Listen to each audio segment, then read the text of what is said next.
శ్రీగురుభ్యో నమ. హరి ఓం. శ్రీ మహాగణాధిపతయే నమ. శ్రీ మహాసరస్వత్యై నమ. శ్రీగురుభ్యో నమ.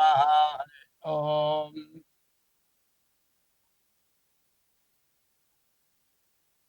వందే శంభుమాపతిం సురగురుం వందే జగత్కారణం వందే పన్నగభూషణం మృగధరం వందే పశూనాం పతిం వందే శౌర్యశశాంకవక్నినయనం వందే ముకుందప్రియం వందే భక్తజనాశ్రయం చ వరదం వందే శివం శంకరం.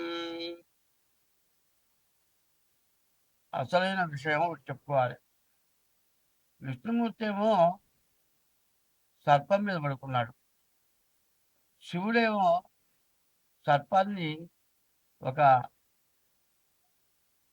ఆభరణంగా ధరించాడు. మరి బ్రహ్మ విష్ణు మహేశ్వరులు దేవతలు వాళ్ళు సర్పాన్ని ఎంత గౌరవించారు. ఆయనేమో ఆభరణంగా ధరించా, ఆయనేమో చెయ్యలాగా ధరించారు. మరి ఆ సర్పానికి ఎంత విలువ ఉంటే వాళ్ళు ఎట్లా చేశారు. మనమంతా కూడా ఈ సర్పాన్ని భయపడి దాన్ని చంపి దానివల్ల కాలసర్ప దోషాలు, కుజ దోషాలు ఇటువంటివి వచ్చి మనం అందరం బాధపడుతున్నాం. సర్పాన్ని చూస్తే మనకు భయం ఎక్కువ. ఎందుకంటే బ్రాహ్మణానాం అనేకత్వం, బ్రాహ్మణులకి ఏకత్వం లేదు, తలావ పద్ధతిలో ఉంటారు. సర్పానామతి నిత్యయోహో, సర్పాలు 23 గంటలు నిద్రపోతాయి. 1 గంటలో వచ్చి ఆహారం వెతుక్కొని తిని వెళ్ళి పడుకోవాలి. ఈ లోపల ఎవరినో అడ్డం వచ్చామనుకో పక్కకి తప్పించుకొని వెళ్ళిపోవటానికే చూస్తాయి. కానీ మనం ఏదైనా కొడదామనే పరిస్థితి వస్తే అప్పుడు కాటేస్తాయి. సర్పం స్వయంగా ఒకరిని కాటేయాలి, చంపాలనే ఉద్దేశం సర్పానికి ఎప్పుడూ లేదు. నేను అనుభవంగా చూశా. సర్పం కనపడగానే 2 చేతులు ఎత్తి దండం పెట్టి, కళ్ళు మూసుకొని దండం పెట్టి కళ్ళు తెరిచి చూసేటప్పటికల్లా సర్పం లేదు, వెళ్ళిపోయింది. అది మాయమైపోయిందో ఎట్లా పోయిందో అది దేవుడికే తెలియాలి. అంటే దాని దగ్గర మాయమైపోయే శక్తి కూడా ఉన్నదేమో అనుకుంటా. నాకు 2-3 సార్లు అట్లా జరిగింది. మరి ఆ సర్పం దేవతా సర్పాలు. సర్పాలు దేవుడి దగ్గర ఎప్పుడు ఉంటాయి. ఎవరైనా సరే పుణ్యం సంపాదించుకుంటే నీలో ఐక్యం చేసుకో, లేకపోతే నీ దగ్గర నుండి నిన్ను పూజించేట్టుగా చేసుకో అని కోరుకుంటారు. అట్లాంటి దైవాన్ని దగ్గర ఉండేటువంటి కోరిక సర్పాలు కోరుకొని పూర్వపుణ్యం చేసుకోబట్టి అవి అట్లా ఉన్నాయి. ఎప్పుడు కూడా ధనం దగ్గర కూడా సర్పాలు ఉంటాయి. దేవుడికి ఒక ధనం పెట్టామనుకోండి, ఆ ధనం దగ్గర సర్పం ఉంటుంది. అట్లాగే ఎవరైనా డబ్బులు దాచిపెట్టారనుకోండి, ఒకప్పుడు బ్యాంకులు లేవు, దొంగలు వచ్చి దోచుకుపోయేవాళ్ళు, భూమిలో పాత పెట్టేవాళ్ళు. అటువంటి ధనం భూమిలో ఉన్న ధనం దగ్గర కూడా బాగుంటుంది. ఎవరైతే దాని అధికారులో దాన్ని తినేవాళ్ళో వాళ్ళు వచ్చి తీస్తే కానీ పక్కన తప్పుకోలేదు. ఇది నరసరావుపేటలో మా తాతగారి టైంలో జరిగింది. ఒక పెద్ద గంగాళ నిండా బంగారపు కాసులు ఉన్నాయి.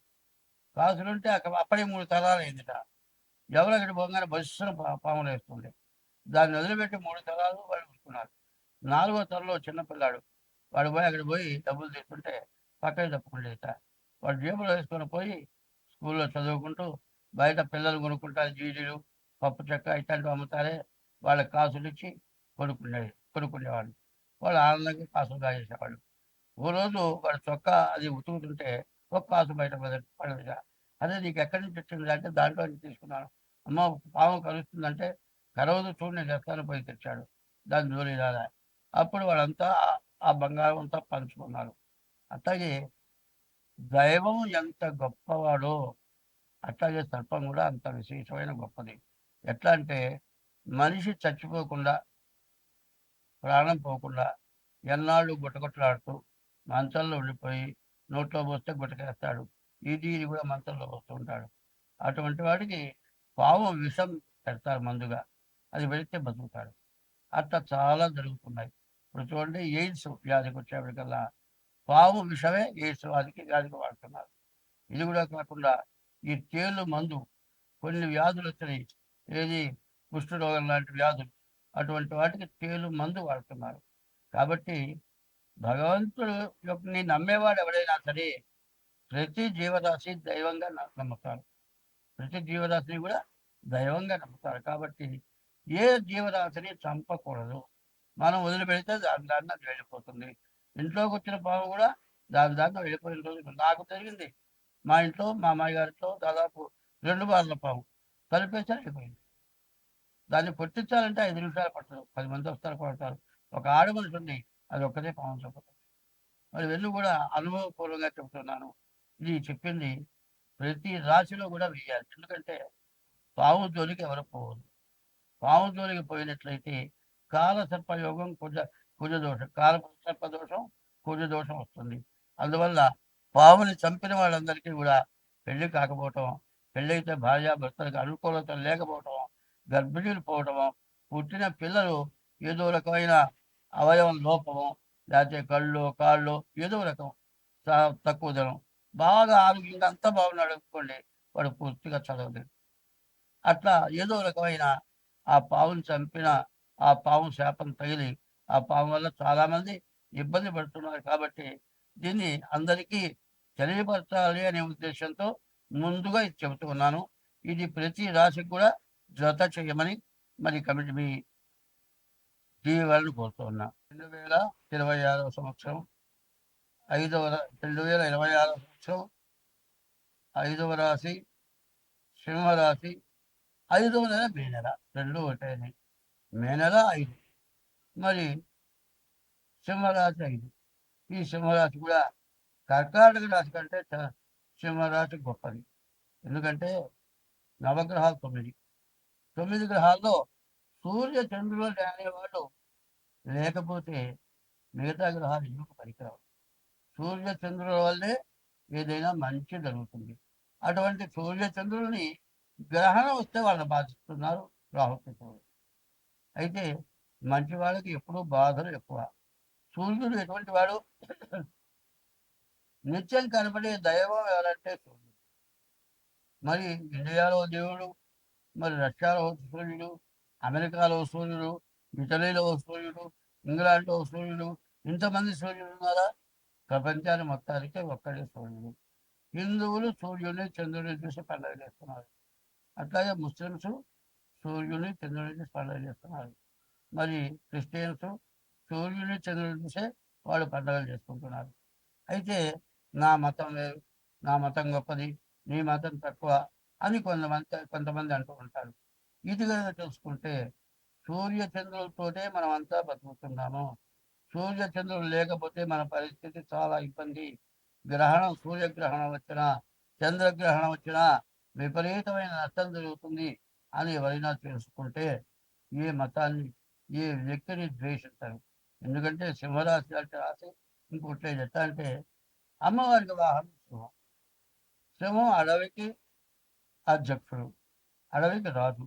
కానీ ఆ సింహం ఆకలితే కూడా ఎంతో ఆగుతుంది. చివరికి పడిపోయే పరిస్థితి వచ్చినప్పుడు ఆ సింహం ఆహారం తింటుంది, కానీ మిగతా టైంలో ఏ జీవరాశిని తినదు. అంత పట్టుదలగా ఉండే రాశి సింహరాశి. ఈ సింహరాశి కూడా పూర్తిగా బాగలేదు. అష్టమంలో శని కుజులు పడ్డారు. అష్టమంలో శని కుజులు పడటం వల్ల చాలా ఇబ్బంది. అష్టమం చాలా కష్టం. మరణానికి వచ్చేది, చావుకు వచ్చేది అష్టమం అంటారు. రక్షించేది అష్టమమే, భక్షించేది కూడా అష్టమమే. ఇప్పుడు అష్టమంలో 8వ రాశిలో శని కుజులు పాపగ్రహాలు ఇద్దరు కూడా అక్కడ పడటం చేత చాలా ఇబ్బందిగా ఉంది. సప్తమంలో రాహు ఉన్నాడు. కడత్ర స్థానంలో రాహు ఉన్నాడు. అది కూడా చాలా ఇబ్బంది. ఈ రాశి వాళ్ళకి శుక్రుడు గురువు తప్పితే ఏ గ్రహం కూడా బాగాలేవు. శుక్రుడు వల్ల వివాహాది శుభకార్యాలు, భార్య భర్తల అనుకూలత ఇవన్నీ ఉంటాయి. గురువు ఏకాదశంలో ఉన్నాడు. విద్య, ఉద్యోగం, విదేశయానం ఇంతవరకు పర్వాలేదు, కానీ మిగతావన్నీ కూడా చాలా శూన్యం. ఎప్పుడు ఏ రకం వ్యాధి వస్తుందో డాక్టర్లు కనుక్కోలేని వ్యాధి వచ్చి కొన్నాళ్ళు ఇబ్బంది పడేవాళ్ళు చాలామంది కనబడుతున్నారు. కాబట్టి ఈ రాశి వాళ్ళు రోగం వచ్చింది మందు వాడుకుందాం అన్న దానికంటే ముందు మీ డేట్ ఆఫ్ బర్త్ ద్వారా ఈ సింహరాశి వాళ్ళు జాతకం చూపించుకోండి. జాతకం ద్వారా కొన్నాళ్ళు నడవండి. అట్లా లేకపోతే మాత్రం ఎన్ని డబ్బులు ఖర్చు పెట్టినా, ఎంత కోట్లు ఖర్చు పెట్టినా వచ్చిన వ్యాధులు నయం కావు. చివరికి మరణం దాకా తీసుకెళ్తాయి. ఉన్న డబ్బులు మొత్తం వదిలేస్తాయి. అంతా అయిపోయిన తర్వాత బతికిస్తాయి. బతికి కూడా వృధా. ఎందుకంటే మొత్తం పోయినాయి. అడుక్కు తినాలి. అడుక్కు తిని బతకాలి. ఒంట్లో శక్తి లేదు. శక్తి నశించిపోయింది. ఎట్టా బతికించారు. బతికి బయటపడ్డాడు. బతికిన తర్వాత నడవలేడు. ఏ పని చేయలేడు. గట్టిగా గాలి పీల్చుకోలేడు. కూర్చున్న చోటు నుంచి లేవలేడు. అన్ని బాధలు. ఇట్లాంటి బాధలన్నీ కూడా రావటానికి సిద్ధంగా ఉన్నాయి కాబట్టి ఈ రాశి వాడు ఏం చేయాలి?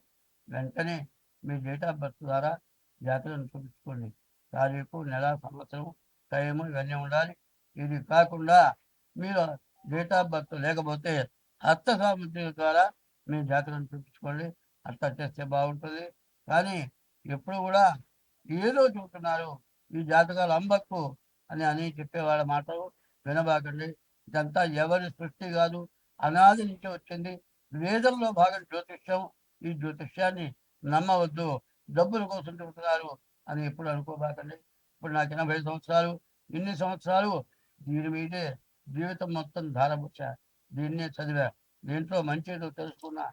అయితే తెలుసుకునేప్పటికీ నాకు మిగిలింది ఏమీ లేదు. కానీ మీకు చెడో మంచో చెప్పడం వరకే నా చేతనైంది. దీన్ని నమ్ముతారో నమ్మరో మీ ఇష్టం. తప్పనిసరిగా మీ డేట్ ఆఫ్ బర్త్ ద్వారా మీ జాతకాన్ని చూపించుకుంటే ఎంతైనా మంచిది. స్వస్తి.